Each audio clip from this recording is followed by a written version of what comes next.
Gas সংকটের মরণ থাবায় বিপর্যস্ত হয়ে পড়ছে দেশের গোটা শিল্পখাত। ছোট বড় ও মাঝারি শিল্পকারখানাগুলো একের পর এক বন্ধ হয়ে যাচ্ছে। এরই মধ্যে বেশ কিছু কারখানা বন্ধের প্রক্রিয়ায় চলে গেছে। ফলে উৎপাদন মারাত্মকভাবে ব্যাহত হচ্ছে। মালিকরা হয়ে পড়েছেন ঋণগ্রস্ত।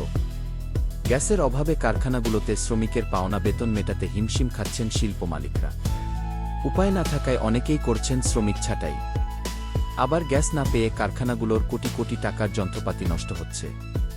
গ্যাস সংকটের মরণ থাবায় বিপর্যস্ত হয়ে পড়ছে দেশের গোটা শিল্পখাত। ছোট বড় ও মাঝারি শিল্পকারখানাগুলো একের পর এক বন্ধ হয়ে যাচ্ছে। এরই মধ্যে বেশ কিছু কারখানা বন্ধের প্রক্রিয়ায় চলে গেছে। ফলে উৎপাদন মারাত্মকভাবে ব্যাহত হচ্ছে। মালিকরা হয়ে পড়েছেন ঋণগ্রস্ত। গ্যাসের অভাবে কারখানাগুলোতে শ্রমিকের পাওনা বেতন মেটাতে হিমশিম খাচ্ছেন শিল্প মালিকরা। উপায় না থাকায় অনেকেই করছেন শ্রমিক ছাঁটাই। আবার গ্যাস না পেয়ে কারখানাগুলোর কোটি কোটি টাকার যন্ত্রপাতি নষ্ট হচ্ছে। এমন প্রেক্ষাপটে নতুন করে উদ্যোক্তারা শিল্পে বিনিয়োগে আগ্রহ হারিয়ে ফেলছেন। পুরনো ব্যবসায়ীরাও নিজেদের উৎপাদন কমিয়ে আনছেন। শিল্প মালিকদের অনেকেই বলেন, দেশের শিল্প খাত ধ্বংসের উপত্যকায় দাঁড়িয়ে আছে। শিল্প খাত যে কোনো সময় গুড়িয়ে যেতে পারে। এ অবস্থায় কারখানা মালিকরা এক ধরনের অস্থিতিশীল অবস্থা পার করছেন। গ্যাস সংকটের কারণে আমাদের অনেকেই কারখানা বন্ধ করে দিতে বাধ্য হচ্ছেন।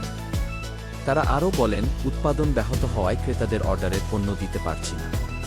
কিছু কিছু প্রতিষ্ঠান অর্ডার সময়মতো দিতে না পারায় ক্রয়াদেশ বাতিল করেছে। এতে ক্রেতারাও আমাদের উপর এখন বিরক্তি প্রকাশ করছেন। আমাদের উপর বিদেশি ক্রেতারা ধীরে ধীরে আস্থা হারিয়ে ফেলছেন। Bangladesh chamber of industries (BCI) আয়োজিত দেশের শিল্প খাতে জ্বালানি সংকট সমাধানের পথ শীর্ষক এক সেমিনারে গত বছরের শেষ দিকে জ্বালানি বিশেষজ্ঞ অধ্যাপক ড. ইজাজ হোসেন জানান, গ্যাস সংকটের কারণে সিরামিক কারখানায় উৎপাদন অর্ধেকে নেমেছে। পোশাক খাতে ৩০ থেকে ৩৫% উৎপাদন কমেছে। আর স্টিল কারখানায় উৎপাদন কয়েকটি ২৫ থেকে ৩০%। খোঁজ নিয়ে জানা গেছে, গ্যাসের অভাবে মালিকদের বিভিন্নভাবে কারখানার উৎপাদন ধরে রাখতে হচ্ছে। যেসব কারখানায় গ্যাস সংকটে ফেব্রিক্স উৎপাদন করা যাচ্ছে না, তার মালিকরা অন্য জায়গায় পাঠিয়ে ফেব্রিক্স উৎপাদন করছেন। গ্যাসের কারণে কেউ কেউ আবার চীন থেকে ফেব্রিক্স নিয়ে আসছেন। এতে নিটওয়্যার শিল্প এখন আমদানি নির্ভর রপ্তানি শিল্পে পরিণত হচ্ছে। এতে এর ভ্যালু এডিশন কমে যাচ্ছে। যে ডলার দেশে থাকার কথা তা বিদেশে চলে যাচ্ছে। এতে ডলারের উপর চাপ বাড়ছে।